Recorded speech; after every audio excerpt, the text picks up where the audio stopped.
Hi and welcome back. So today we will start generating our components that as we discussed earlier, and um, in those slides earlier we will try to create some example files for that components.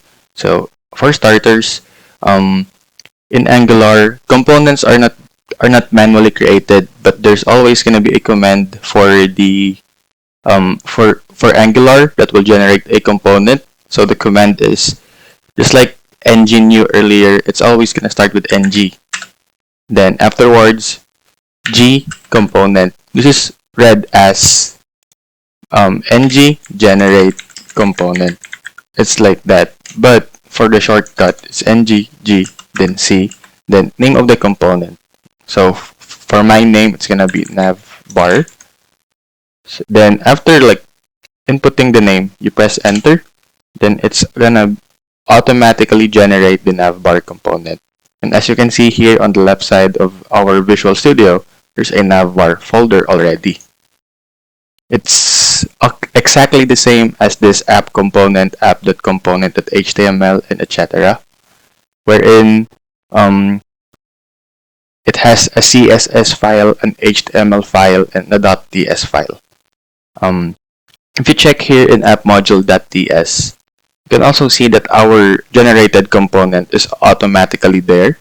And if we delete this navbar component, if we try to delete it, it's gonna prompt us some error after deleting it.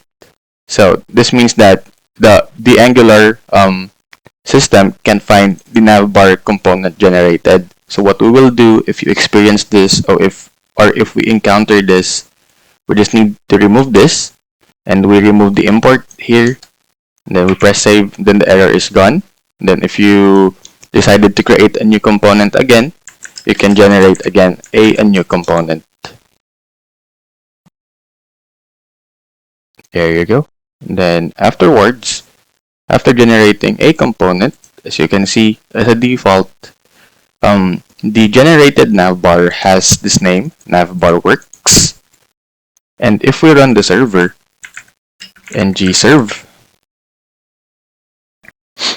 just wait for a bit.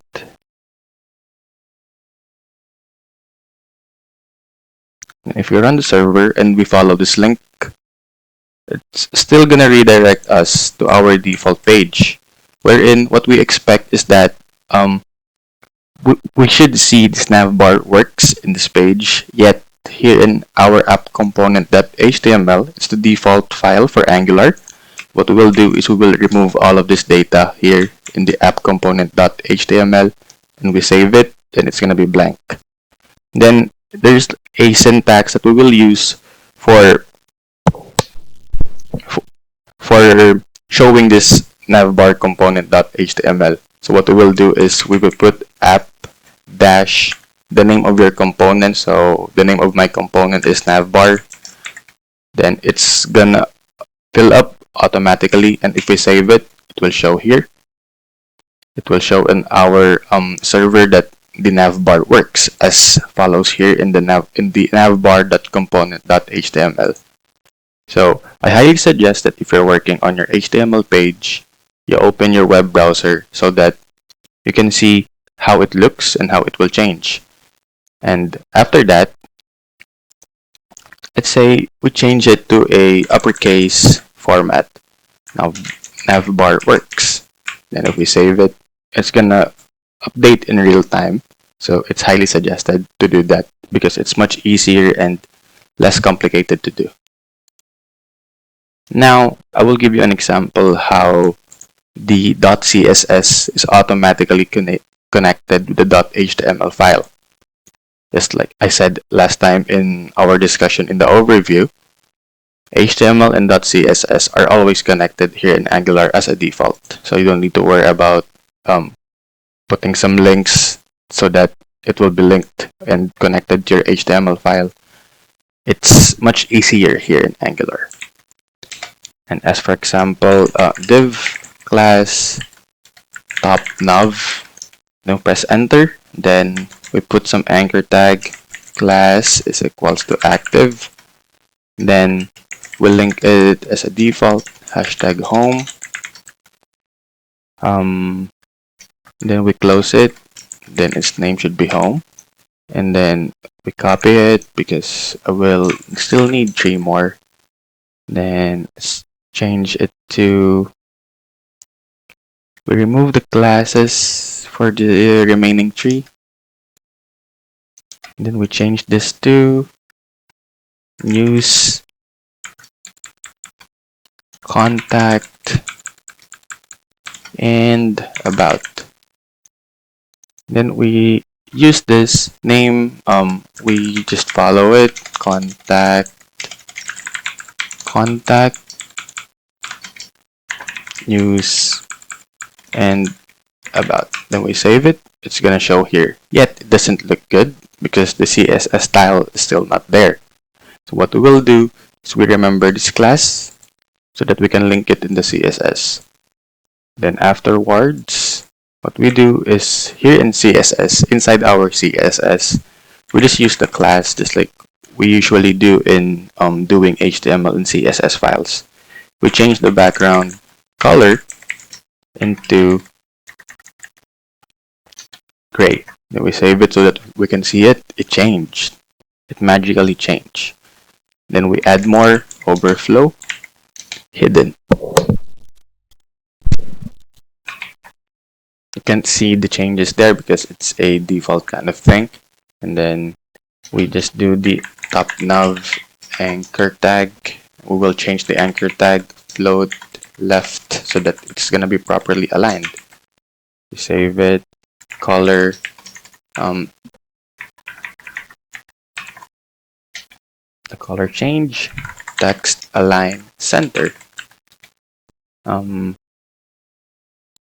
padding 14 pixel by 16 pixels. Then now it's looking good. Right now the web page is looking good. So far so good. And we keep on adding some CSS on it.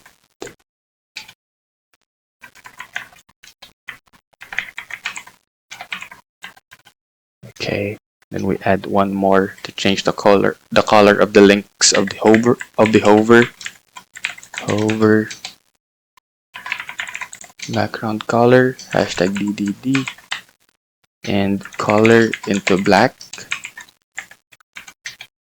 And to add color to the active current link, what we do is a that active, then background color 04 AA6D, and then color white.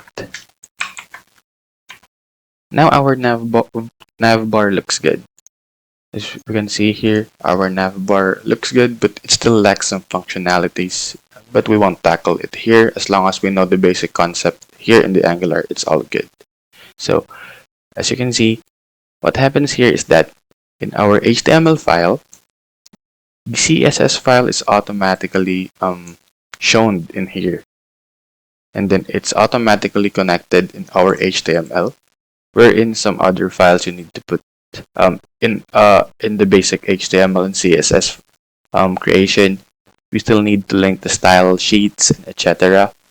But here, we just have to connect these two or generate a component, and the CSS file and the HTML file is automatically connected. But the thing about it, this CSS file is only for local access. So it can only access this navbar.component.html. It won't affect this app component.html, because if you remove this, it's not gonna show up anymore. But if you put it back, it's gonna show up again. Yet the purpose of the app.component.html is just, this is where we will put everything, all of our components that we want to show. Like we can put some app.model -model and etc. later if we can do that if we create the model component already. Yet for now, let's just stick to the nav bar for the basic concepts. Also,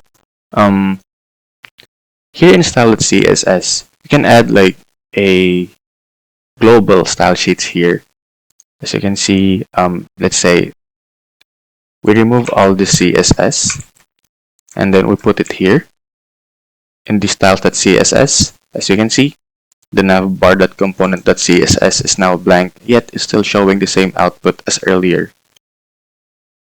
But the thing about this, the problem in using styles.css, it's gonna affect everything, every component that you have, and it's not ideal to do that because the classes here in the HTML files might be the same in some other components, and it's gonna conflict, and maybe it will result into something not what you are expecting. So in style.css, we remove all of this, and then we put it back to the navbar component.html .css.